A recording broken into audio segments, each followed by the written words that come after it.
Ben Rowswell. He's a former Canadian diplomat and president of the Canadian International Council. Good morning. Appreciate you being with us. It's a pleasure to be here. First of all, your reaction to this sentence coming down from China. My first reaction is that the death penalty is inconsistent with international human rights law. Regardless of the crime, the vast majority of countries in the world and the UN system don't believe that it's legitimate to put people to death for criminal issues. So by sentencing a Canadian to death, that's the starting point. China is violating human rights law.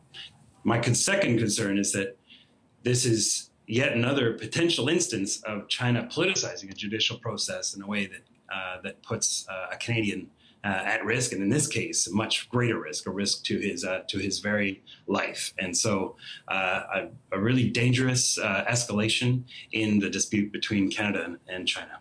So just going back a bit, is this legal then?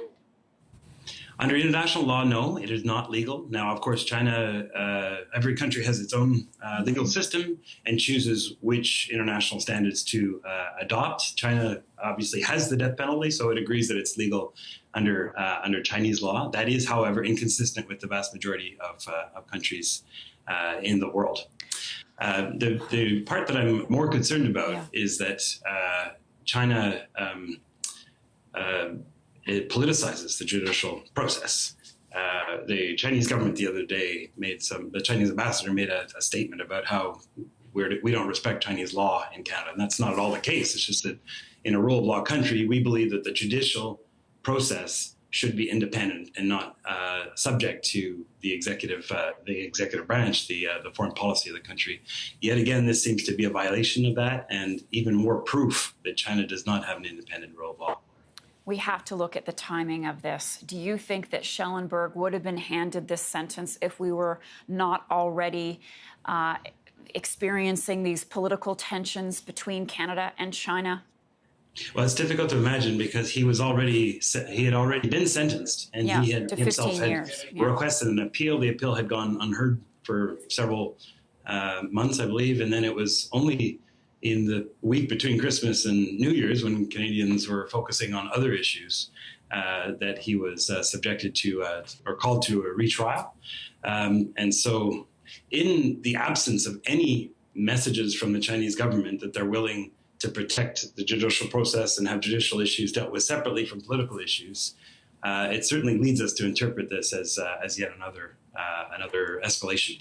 My worry here is that, Canadians are on the fence about whether China is a threat or a partner country.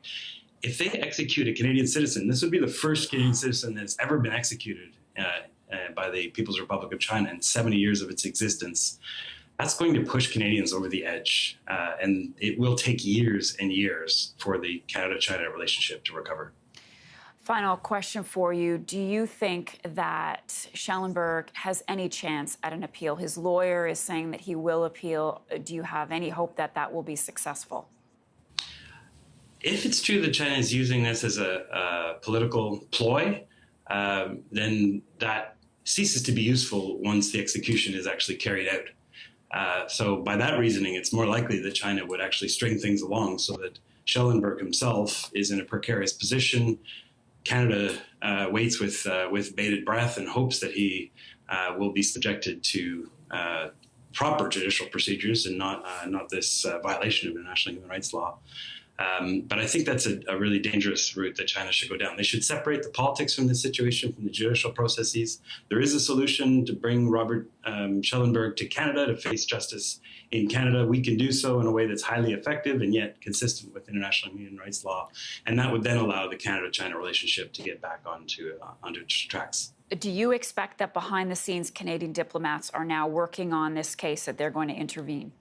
At the very highest levels, the Canadian government of any political stripe would take the potential application of the death penalty in a process that's not considered internationally legitimate extremely seriously. And this will be on the top of the agenda of the ambassador, of the minister, of the prime minister, and they will be doing everything possible behind in closed, secret diplomatic channels to try and reach a resolution.